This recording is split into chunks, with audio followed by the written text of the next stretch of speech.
సరళ వేగంగా పరుగులాంటి నడకతో ఎక్కడికో వెళుతుంది. ఆమె ముఖంలో దుఃఖం, బాధ స్పష్టంగా కనిపిస్తున్నాయి. కొంతకాలంగా ఆమెను జాగ్రత్తగా గమనిస్తున్న శివాజీకి ఆశ్చర్యం వేసింది. ఏమైంది?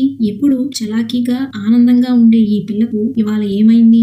ఎక్కడికి వెళుతుంది అనుకున్నాడు. ఆమె తనను చూడకుండా దూరంగా వెంబడించాడు. అయినా పరిసరాల్ని పట్టించుకునేలా లేదు ఆమె. సరాసరి కోదండరాముడి ఆలయానికి వెళ్ళింది. సమయం ఉదయం 10:30 అవుతుంది. గుడి పలచగా ఉంది. ఇద్దరు ముగ్గురు ఉన్నారంతే. ఆమె ఇవేమీ చూడకుండా సరాసరి రాములవారి విగ్రహం ముందు నిలబడింది. తన దైవం శ్రీరాముణ్ణి చూసిన వెంటనే ఏడుపొచ్చింది. ఆమె స్వామికి ఏదో చెప్పుకుంటున్నట్లు స్పష్టంగా తెలుస్తూనే ఉంది. స్వామికి తన బాధ చెప్పుకున్నాక కళ్ళు మూసుకొని తనకొచ్చిన స్తోత్రాలు చదువుకుంటుంది. ఆమెని తదేకంగా గమనిస్తున్నాడు శివాజీ. సరళ అంత అందగత్తేమీ కాదు. 5 అడుగులు మించని పొడవు, సమంగా ఉన్న శరీరం, చామనఛాయ రంగుతో చాలా మామూలు చీర కట్టుకుని జడ వదులుగా వేసుకుని నిలబడ్డ సరళను చూసిన శివాజీ పెద్ద అందగత్తె కాకపోయినా సంప్రదాయంగా కలగానే ఉంది అనుకున్నాడు. 1-2 సార్లు మాత్రం స్వామిని చూసి ఆమెనే గమనిస్తూ కాస్త దూరంగా నిలబడ్డాడు. కాసేపటికి తీర్థం శటకోపం తీసుకుని మండపంలో కూర్చుంది సరళ. ఒంట్లో సత్తువ లేనట్లుగా స్తంభానికి ఆనుకొని కూర్చుని ఉంది. అప్పుడు పలకరించాడు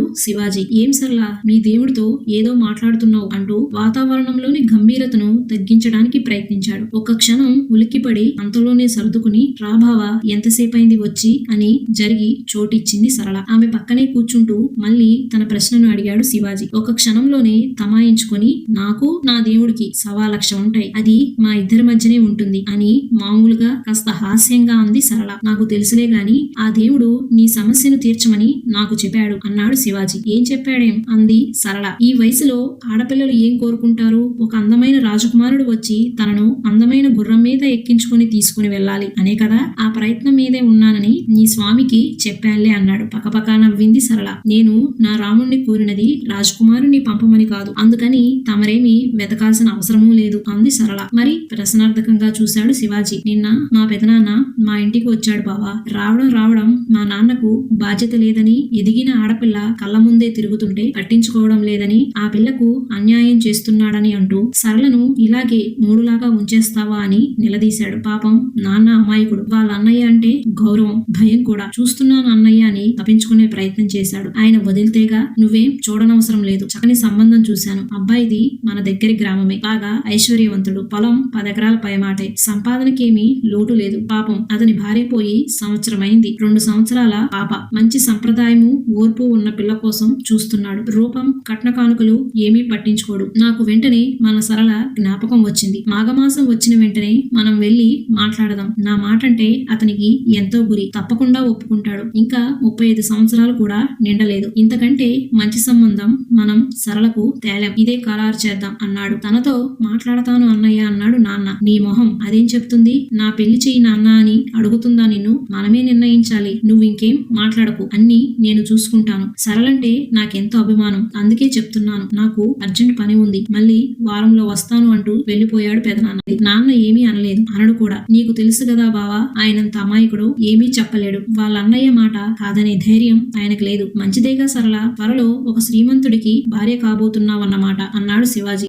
నువ్వు కూడా అలా అంటావేంటి బావా? నీకు తెలియదా నాన్న విషయం? పెదనాన్న మా పొలం కూడా చూసుకుంటున్నాడు కాబట్టి మాకు ఇబ్బంది లేకుండా ఇల్లు గడిచిపోతుంది. అమ్మ ఆయనను కంటికి రెప్పలా కాపాడింది. ఆమె ప్రేమలో, రక్షణలో ఆయన జీవితం బాగానే గడిచింది. కానీ పోయిన సంవత్సరం అమ్మ పోయినప్పటి నుండి ఆయన మరీ పిచ్చివాడిలా తయారయ్యాడు. అమ్మలా కాకపోయినా నాకు చేతనైనంత వరకు శ్రద్ధగా నాన్నను చూసుకుంటున్నాను. ఆయనకు వేలకు అన్ని అందివ్వడం, భోజనం పెట్టడం, మందులు ఇవ్వడం అన్ని నేనే చూసుకుంటున్నాను. డబ్బు దశకం కూడా నా బాధ్యతే. ఆయన నాకు తండ్రి కాదు బావా, నా కొడుకు. పెద్దవాళ్ళు ఇచ్చిన కాస్త పొలాన్ని, ఆవులను చూసుకుంటుంటే మా జీవితాలు గడిచిపోతాయి. నేను పెళ్లి చేసుకుని వెళ్ళిపోతే నాన్న ఏమవుతాడు? ఈ ఊళ్ళో నాకొచ్చిన లోటేమీ లేదు. పెళ్లి చేసుకోకపోతే బతకలేనా? హాయిగా బతుకుతాను బావా. ఆ రాముడి దయ వలన నేను ఇలాగే ఉండిపోతాను. ఈ విషయంలో మా పెదనాన్నే కాదు, ఎవరూ నన్ను ఒప్పించలేరు. ఏ పరిస్థితిలోనూ నాన్నను వదిలి వెళ్లే ప్రశ్నే లేదు. అదే రాముణ్ణి ప్రార్థించాను, మా నాన్న నుండి నన్ను దూరం చేయవద్దని. నాకు దృఢంగా నిలబడే స్థైర్యం ఐశ్వర్యం ప్రసాదించమని. అంతేకాని నువ్వు చెప్పినట్లు రాజు కోసమూ కాదు, రాకుమారుడి కోసమూ కాదు. ఆమె స్వార్థ రాహిత్యం, తండ్రి మీద ఉన్న ప్రేమ, బాధ్యతల పట్ల ఉన్న శ్రద్ధ అన్నీ తెలిసినవే అయినా ఆ క్షణంలో ఆమె మీద గౌరవం ఎంతో పెరిగిపోయింది శివాజీకి. నిన్ను మనసారా అభినందిస్తున్నాను సరళ. ఆడపిల్లలందరూ నీలాగే ఉంటే ఈ సమాజం స్వర్గం అవుతుంది. నువ్వు అనుకున్నది తప్పకుండా సాధిస్తావు. మనిద్దరం పవిత్రమైన దేవాలయంలో కూర్చున్నాము. ఇంతకంటే మంచి చోటు ఉండదు. నిన్ను మనస్ఫూర్తిగా అడుగుతున్నాను, నన్ను చేసుకుంటావా సరళ అన్నాడు శివాజీ. అదిరిపడింది సరళ. బావా, ఆశయానికి కూడా అటువంటి మాటలు అనవద్దు. నువ్వెక్కడా, నేనెక్కడా? అందము, చదువు, మంచితనము, ఐశ్వర్యము అన్నీ ఉన్న నీలాంటి వాడికి చక్కని అందమైన చదువుకున్న అమ్మాయి లభిస్తుంది. నాలాంటి అమ్మాయి కాదు. నువ్వే కాదు బావా, మీ కుటుంబంలో అందరూ చాలా బాగుంటారు. ముఖ్యంగా మీ వదిన ఎంత బాగుంటుంది. ఆమెకు తోడుకోడలుగా తగ్గ అమ్మాయిని తీసుకురా. సానుభూతితో నన్ను చేసుకుంటానని అన్నా రేపైనా నువ్వే బాధపడతావు. నాకు అటువంటి అత్యాస కలలో కూడా లేదు బావా. నేను వస్తాను అని లేవబోయింది సరళ. చనువుగా చెయ్యి పట్టుకుని ఆపాడు శివాజీ. నీ విషయం నువ్వు చెప్పావు, నా విషయం కూడా విను. నీకు తెలుసు మా అమ్మా నాన్న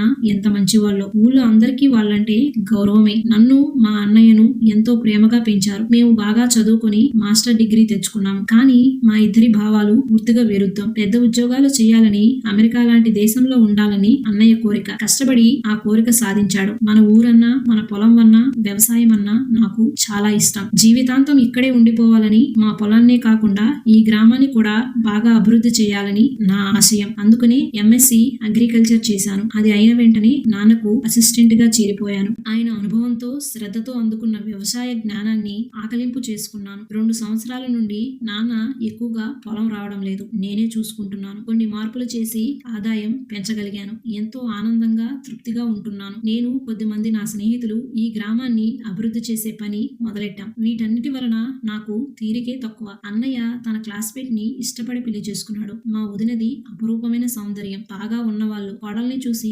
మురిసిపోయారు అమ్మా నాన్న. పెళ్లి తర్వాత సత్యనారాయణ వ్రతం కోసం ఈ ఊరు వచ్చింది మా వదిన. మరునాడే హనీమూన్ అని వెళ్లిపోయారు. మళ్ళీ ఆమె మన ఊరు రానేలేదు. అన్నయ్య ఒక్కడే వచ్చి అమ్మా నాన్నల ఆశీస్సులు తీసుకుని వెళ్లిపోయాడు. పెళ్లైన 2 సంవత్సరాల తర్వాత అన్నయ్య ఇండియా వచ్చాడు. కొడుకు కోడలి కోసం ఆత్రంగా ఎదురు చూస్తూ ఎన్నో పిండి వంటలు చేసింది అమ్మ. కానీ ఒక్కరోజే ఉంది మా వదిన. ఎవరితోనూ ఏమీ మాట్లాడలేదు. ముభావంగా మొల్ల మీద ఉన్నట్లు ఉంది. ఈ ఊళ్ళో నేను ఉండలేను, మా నాన్నగారి దగ్గరికి వెళ్లిపోతాను అని మరుసటి రోజే వెళ్లిపోయింది. అన్నయ్యకు ఎంతో కోపం వచ్చింది. కానీ అమ్మా నాన్న వారించారు. నిజమే కదా బాబు, ఆ అమ్మాయి పాపం ఎప్పుడు పల్లెటూరులో ఉండనే లేదు. తనకు ఇక్కడ కష్టమే, మనమే అర్థం చేసుకోవాలి అని అన్నయ్యను కూడా పంపించేశారు. 2 రోజుల తర్వాత అన్నయ్య వచ్చి 1 వారం ఇక్కడే ఉన్నాడు. మా కోసం కారు కొన్నాడు. ఇంటి సౌకర్యాలు పెంచాడు. నన్ను పొలం తీసుకెళ్లి, శివాజీ, నువ్వు చాలా తెలివైన పని చేసావు. ఊళ్ళోనే ఉండిపోయావు. అమ్మా నాన్నతోనే ఉన్నావు. నేను అంత దూరం వెళ్లి ఆత్మీయులందరికీ దూరమై బాగుకున్నదేమిటో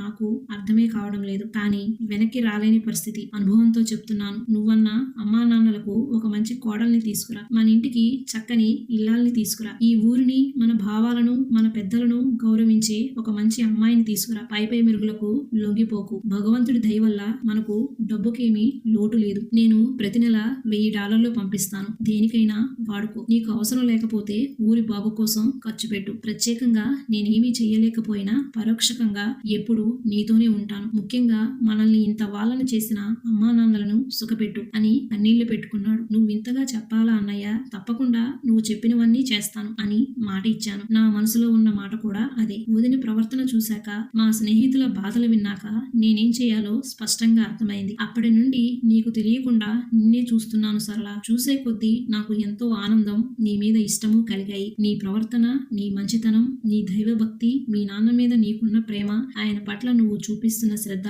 నన్ను ముగ్ధుని చేశాయి. చెప్పు సరళ, నా భావాలను, నా ఆశయాలను అర్థం చేసుకుని నా వెంట ఉండి నన్ను ప్రోత్సహిస్తూ మా అమ్మా నాన్నలను ప్రేమగా చూసుకుంటూ ఉండటానికి నీకన్నా మంచి అమ్మాయి నాకు దొరుకుతుందంటావా? వదినను చూసే కొద్దీ నాకు ఆమెలో అందం కాదు, వికృత రూపం కనిపించసాగింది. నువ్వు సినిమా హీరోయిన్లా ఉండపోవచ్చు, కానీ నీ మొహంలో ఆకట్టుకునే సౌమ్యత నాకెంతో అందంగా కనిపిస్తుంది. ఈ రోజు అనుకోకుండా ఇలా దైవ సన్నిధిలో కలిసి మనసు విప్పి మాట్లాడుకునే అవకాశం వచ్చింది. ఇది ఆ భగవంతుడి సంకల్పమే. ఏదో సినిమా పాటలో అందమే ఆనందం అని పాడారు. అందం ఆనందం కాదు సరళ, ఆనందమే అందం. తన ప్రేమతో కుటుంబానికి ఆనందం పంచే అమ్మాయే నిజమైన అందగత్తె. ఏమంటావు సరళ? మీ నాన్న కూడా మనతోనే ఉంటారు. నన్ను పెళ్లి చేసుకుంటావా అని ప్రేమగా అడిగాడు శివాజీ. అతని కేసి ఎంతో ఆనందంగా చూసింది సరళ. లేచి వెళ్లి రాముడికి నమస్కారం చేసింది. తర్వాత శివాజీ శివాజీ పాదాలను తాకి కళ్ళకు అద్దుకుంది. ఎంత వేగంగా గుడికి వచ్చిందో అంతే వేగంగా వెళ్లిపోయింది. ఈసారి ఆనందంతో, కృతజ్ఞతతో, సంతోషంగా ఆమెనే చూస్తూ గుడిగంట మోగిచ్చాడు శివాజీ.